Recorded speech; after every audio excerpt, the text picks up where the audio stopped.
Revisan la temperatura, la presión, hasta la fase lunar, pero al viento le echan un vistazo y dicen, bueno, sopla un poco. Y si les digo que esa brisa es la culpable de que lleven 3 salidas sin una sola picada seria. Muchos piensan que el viento es solo una molestia para lanzar o para controlar la barca. Un fastidio.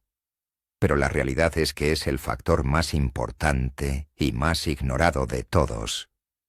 En este video, vamos a desvelar por qué el viento no es un inconveniente, sino el director de orquesta de todo lo que pasa bajo el agua. Les prometo que al final verán el viento no como un enemigo, sino como su mejor aliado.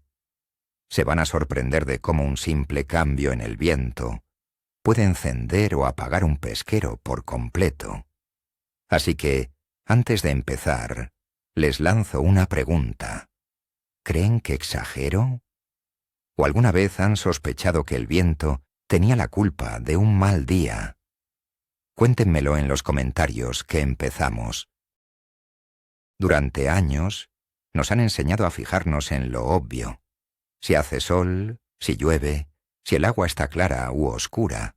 Y hemos escuchado 1000 dichos de viejos pescadores, como ese de viento del este, pesca funesta. Pero la mayoría de las veces tratamos el viento como algo secundario. Llegamos al embalse, sentimos el aire en la cara y, si es mucho, ¿qué hacemos? Buscamos una recula, una bahía protegida, un lugar donde estemos cómodos y podamos lanzar sin esfuerzo. Es un instinto natural buscar la comodidad. El problema es que, en la pesca, la comodidad y el éxito rara vez van de la mano. Esta costumbre de huir del viento es precisamente la razón por la que muchos pescadores se pasan horas y horas lanzando en zonas que, aunque parezcan perfectas, son auténticos desiertos bajo el agua. Hoy vamos a romper con esa costumbre. Para empezar, entendamos lo más básico. El viento mueve la capa superficial del agua. Es pura física. Imaginen el embalse como una gigantesca taza de café. Si ustedes soplan sobre la superficie, el líquido se mueve en la dirección de su soplido. Esto parece una tontería, pero es el primer dominó que cae y que desencadena todo lo demás. No es solo un pequeño oleaje en la superficie. Es el inicio de un proceso que redistribuye la vida por todo el ecosistema. La próxima vez que vean esas pequeñas olas avanzando por el agua, no piensen en la dificultad para ver la boya. Piensen que están viendo el motor del embalse en pleno funcionamiento. Una fuerza invisible que está dictando dónde deben lanzar su señuelo. Este movimiento superficial no se queda ahí, sino que crea corrientes subacuáticas. Evidentemente, no son corrientes tan fuertes como las de un río, pero son lo suficientemente potentes como para influir en todo lo que vive ahí abajo.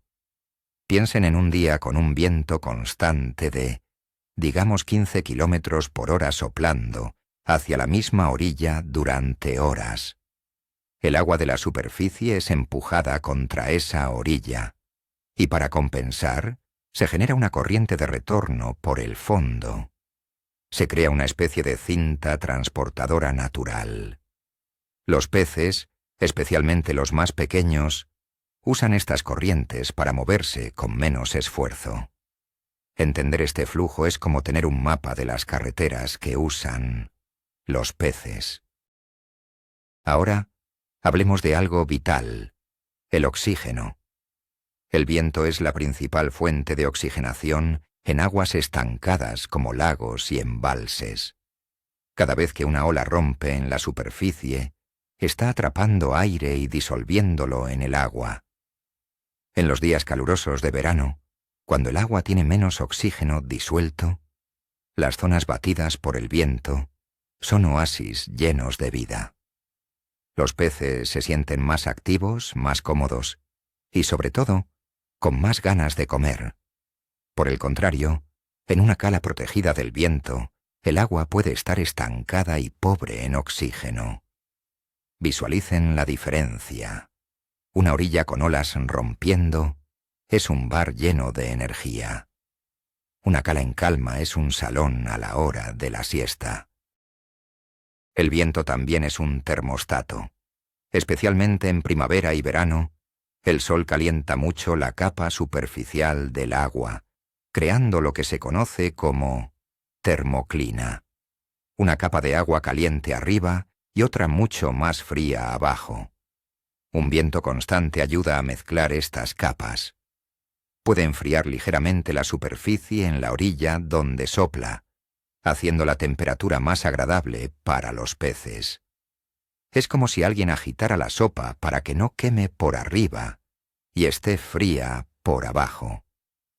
Este pequeño cambio de unos pocos grados puede ser la diferencia entre que los peces se estén aletargados en el fondo o patrullando activamente las orillas en busca de comida. El viento, en esencia, regula el confort de los peces. Y aquí llegamos al punto clave, al secreto de todo, la cadena alimenticia. El viento pone la mesa. La base de toda la vida en el agua es el plancton, organismos microscópicos que flotan libremente. ¿Y qué pasa con algo que flota cuando el agua se mueve? Pues que es arrastrado. El viento y las corrientes que genera empujan todo el plancton hacia una zona concreta del embalse. Generalmente, hacia la orilla que está recibiendo el viento.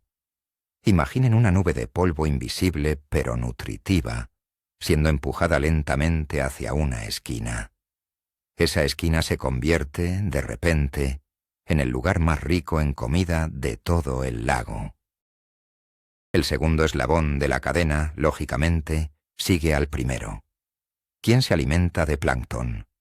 Los peces más pequeños, alburnos, percasoles, pequeñas carpas, toda la morralla, como decimos a veces. Estos peces no son tontos, detectan esa concentración de comida y acuden en masa. Así que, si el viento lleva 2 días soplando de manera constante hacia la orilla norte, ¿dónde creen que estarán todos los bancos de pececillos? Exacto. Estarán en la orilla norte, dándose el mayor festín de sus vidas. Es una concentración masiva de presas fáciles. Es el equivalente a que abran un buffet libre y gratuito en su barrio. Y aquí, amigos, es donde entramos nosotros. Porque si los peces pequeños están todos reunidos en un mismo sitio, ¿dónde van a estar los grandes depredadores? Pues donde está la comida. Un lucio, un black bass, un siluro o una gran carpa que busca proteína, saben perfectamente que en esa orilla ventosa está la mesa puesta. No van a perder el tiempo ni la energía buscando por zonas muertas. Irán directamente a la zona de caza. Se dedicarán a patrullar esa orilla, aprovechando el agua revuelta para camuflarse y atacar a los peces más pequeños. El viento les sirve la comida en bandeja. Esto nos lleva a la regla de oro, la que casi nunca falla. Hay que pescar en la orilla que recibe el viento de cara. Sí, ya lo sé. Es incómodo. Es un fastidio. El viento te pega en la cara, te enreda la línea, te enfría las manos y hace que lanzar con precisión sea una pesadilla. Es mucho más agradable sentarse en la orilla contraria, con el viento a la espalda, lanzando sin esfuerzo a un agua que parece un espejo. Pero la cruda realidad es que, el 90% de las veces, en esa orilla cómoda no hay peces activos. El festín, la acción, la pesca de verdad, está ocurriendo en el lado incómodo. Hablemos de la excusa más común, el gran mito. Es que con el viento en contra es imposible lanzar. Claro que es más difícil, nadie lo niega. Pero aquí hay que tomar una decisión. ¿Qué prefieren? ¿Lanzar cómodamente a 70 metros en una zona completamente muerta? ¿O hacer un lance más corto y menos preciso, de apenas 30 metros, pero justo en medio del comedor de los peces? La pesca no se trata de hacer lances bonitos.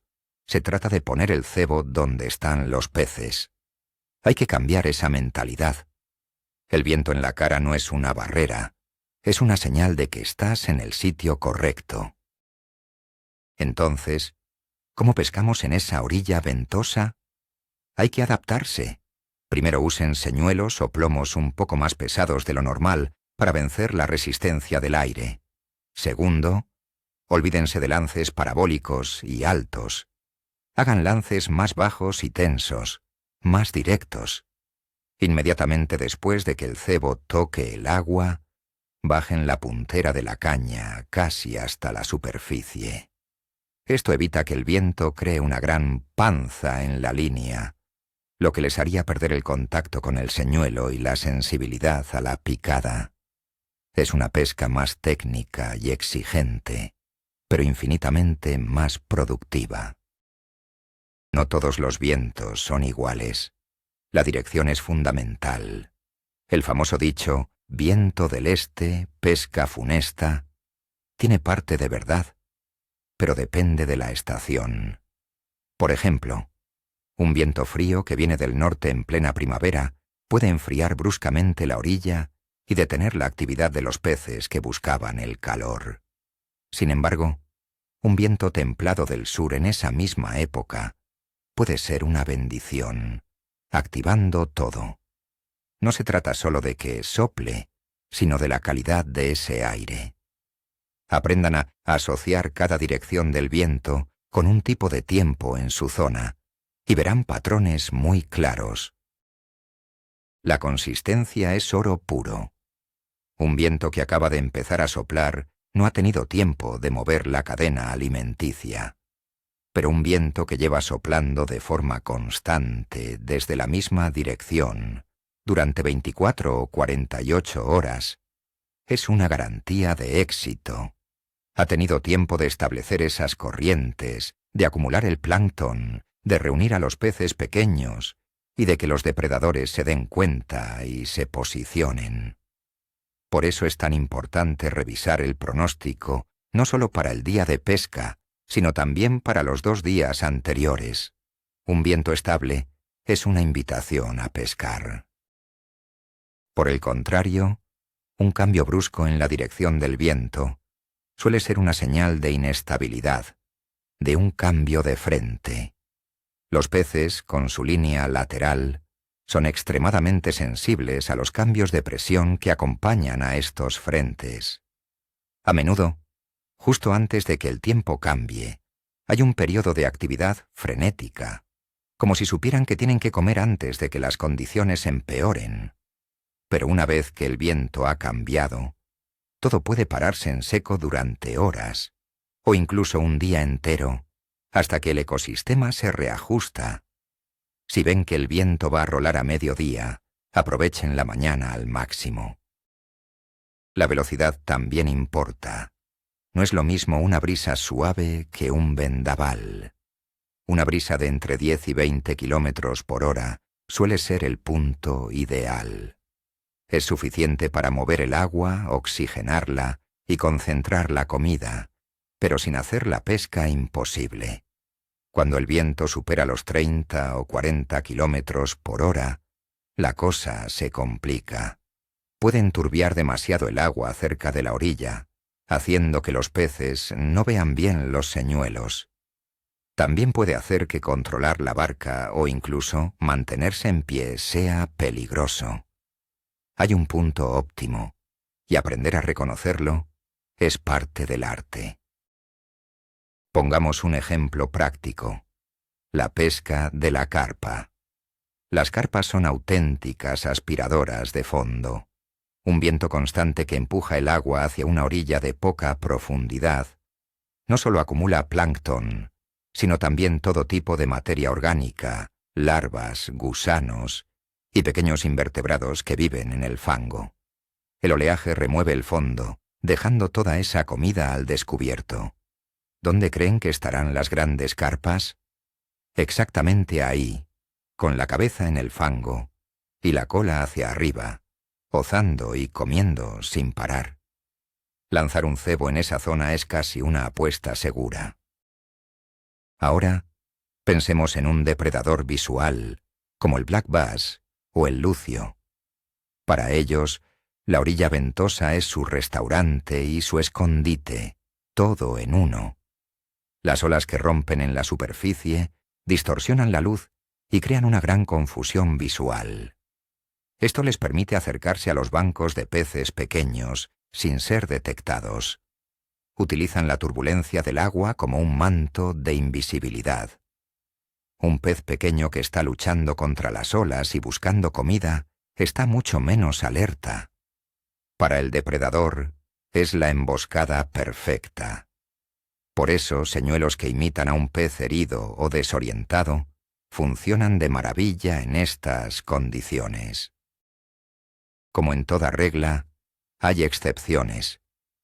¿Siempre hay que pescar en la orilla del viento? Casi siempre. Pero si el viento es excesivamente fuerte, un vendaval de 50 kilómetros por hora, a veces los peces pueden buscar refugio.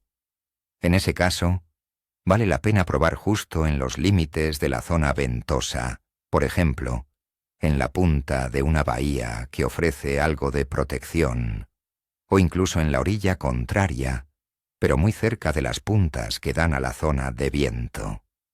No estarán tan activos, pero pueden estar allí esperando a que amaine el temporal. Pero esto, insisto, es la excepción, no la norma. Una habilidad avanzada es aprender a leer las líneas de viento en el agua. En un día ventoso, si se fijan bien, verán zonas en la superficie donde el oleaje es diferente, o líneas de espuma y pequeños residuos que se han acumulado. Estas líneas marcan la convergencia de diferentes corrientes superficiales. Son auténticas autopistas de comida. A los peces les encanta patrullar bajo estas líneas. Lanzar el señuelo para que trabaje en paralelo a una de estas costuras de espuma puede ser increíblemente efectivo. Es como encontrar un camino en medio del bosque por donde sabes que pasa la caza. Hoy en día, no tenemos excusa para no planificar. Dejen de confiar en mojar el dedo y levantarlo al aire. Usen la tecnología. Hay aplicaciones fantásticas y gratuitas como Windy, Ventusky o incluso el pronóstico de muchas webs de meteorología. Pero no se limiten a mirar la velocidad del viento. Miren la dirección, la constancia a lo largo del día y la previsión para las siguientes 48 horas. Planifiquen su jornada antes de salir de casa. Decidan a qué zona del embalse irán en función de hacia dónde soplará el viento.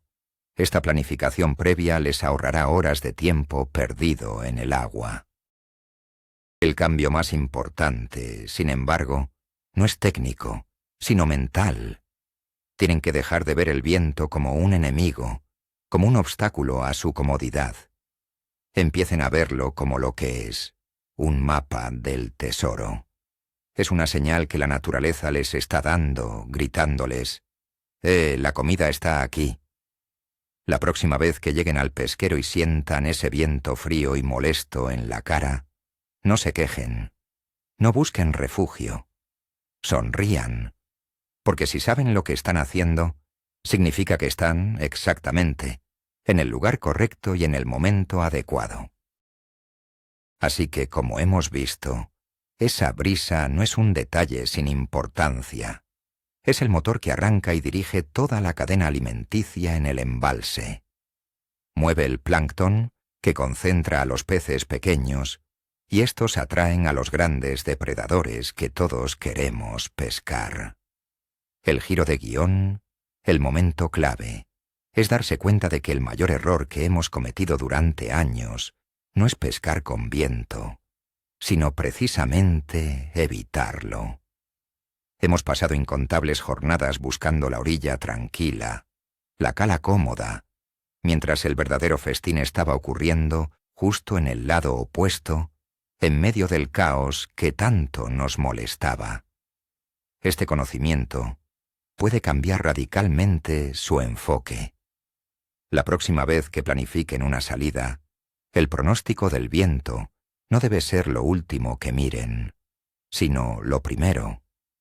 Decidirá a qué orilla ir, qué técnica usar y muy probablemente si su día será un éxito rotundo o un fracaso más. Muchísimas gracias por haberme acompañado hasta el final. Si este video les ha abierto los ojos o les ha hecho pensar, apóyenlo con un buen me gusta y suscríbanse para no perderse más secretos como este. Y ahora lanzo la pregunta, para que todos debatamos en los comentarios. ¿Cuál ha sido su mejor jornada de pesca con mucho viento? ¿O, después de todo esto, siguen pensando que es mejor pescar en calma? Los leo a todos.